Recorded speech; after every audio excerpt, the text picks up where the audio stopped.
अरे कालिया, लकड़ी पड़ी है, उठा के रख। सरदार, तुम्हें भी बड़ी लकड़ी लेने की आदत है क्या? आज आ तो रही है। अरे आजा ठाकुर, बैठ बैठ, बहुत ठंड है, हाथ सेक ले अपने मसल मसल के। गबरू, अरे गुर्राता काय को है, सेक लेना हाथ, ठंडी में अकड़ गए होंगे। गबरू, तू बात बात पे मेरा मजाक क्यों उड़ाता है? अरे सॉरी यार, मैं तो भूल ही गया था, तूने तो सॉल ओढ़ रखी है, तुझे ठंड कहाँ लगेगी? सरदार, ये तो गर्मी में भी उड़ता है। गबरू, मेरे हाथ तो उड़ा दिए तूने।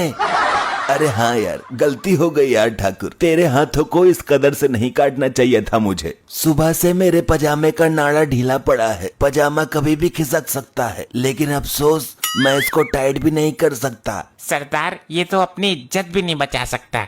इससे अच्छा तो मैं तेरे पैर भी काट देता, तुझे पजामा पहनने की जरूरत ही नहीं पड़ती।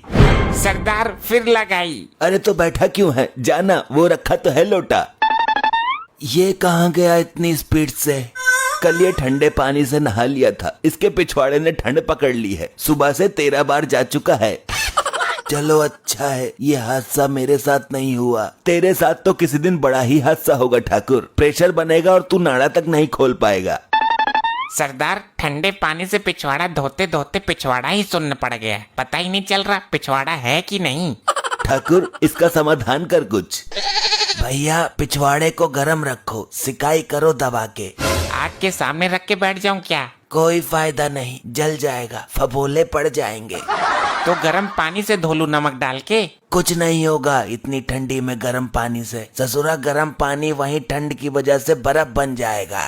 तो फिर गर्म तवे पे बैठ जाऊं ठकुरेल के बच्चे? उससे भी कुछ ना होगा। अरे कालिया, एक काम कर, आग में डाल दे अपने पिछवाड़े को। अच्छा तो ले। आग बुझा दी, चल चल अब उठ जा। आग बुझ गई पर इसके पिछवाड़े पर आंच तक न आई। बहुत हैवी चमड़ी है, सरकंडे का तेल लगाता हूँ। जला तो होगा पर अब भी सुन पड़ा है, दर्द का एहसास ही नहीं हुआ। ससुरो, अब जलाओ तो आग, सर्दी लग रही है। माचिस है किसी के पास? हाँ, मेरे पास है। अबे तो निकालना जल्दी। गबरू, अबे गुर्राता क्यों है, तापेगा तो तू भी ना। गबरू, जानकर भी अनजान मत बन। निकालेगा क्या मुंह से यो? तू निकाल कर जला दे कालिया, ये तो बेचारा लाचार है। ठाकुर, तुझे बहुत टाइम हो गया, घर नहीं जाना तुझे? मेरे घर में क्या है, मैं तो यहाँ 2-3 दिन रुकने के हिसाब से आया हूँ। अच्छा है, लेकिन रात को ठंड लगेगी यहाँ। गबरू, रात को ठंड से बचने के लिए 2 चीजों की जरूरत होती है, एक तो रजाई की और दूसरी लुगाई की। लुगाई तो हमारी किस्मत में है ही ना, लेकिन रजाई तुझे जरूर मिल जाएगी। रजाई ही मिल जाए तो मैं इन्हीं पहाड़ियों में रात गुजार दूंगा। तू भी अच्छा भगचुंडी है ठाकुर, अपने घर के आलीशान बेड को छोड़कर यहाँ जंगल में पहाड़ियों पर सोएगा। बस मेरी मुझे ही पता है कालिए, रजाई बेड से नीचे गिर जाती है, मैं उठा भी नहीं पाता हूँ, यहाँ तुम दोनों हो तो। ये अच्छा दिमाग लगाया तूने। चल कालिया, ठाकुर के लिए भी एक रजाई निकाल दे। सरदार, कहाँ है रजाई? तुम्हारा बाप लाया था क्या? नहीं, तेरी सास लेकर आई थी, बोल। सरदार, यहाँ पर एक ही रजाई है और वो भी चूहों ने काट दी है।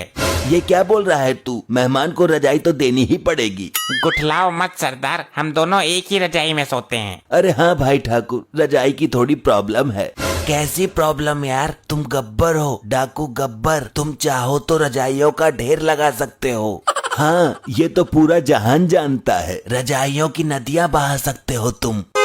ये बात तो है, लेकिन अभी तो नहीं है, इतनी ठंड में कहाँ से जुगाड़ करूं? बंदूक उठा और चल मेरे साथ, कहीं से रजाई चुरा कर लाते हैं। ये आइडिया अच्छा है, 10-20 रजाइयाँ एक साथ ले आएंगे, कई साल तक जरूरत ही नहीं पड़ेगी। अच्छा चलो ठीक है, लेकिन मेरी बंदूक का खटका टूटा है, कोई गड़बड़ हो गई तो? ये तो हमें पता है, दूसरे लोगों को थोड़ी पता है। बंदूक से लोगों को डराना ही तो है, चलानी थोड़ी है। तो चल कालिया, तैयार हो जा। ले ठाकुर, मेरी बंदूक संभाल। गबरू, समझ गया, ले कालिया, तू पकड़। ऐसे ही और मजेदार फनी वीडियोस देखने के लिए पीएम टोन्स को फेसबुक पर फॉलो करना बिल्कुल ही ना भूलिए।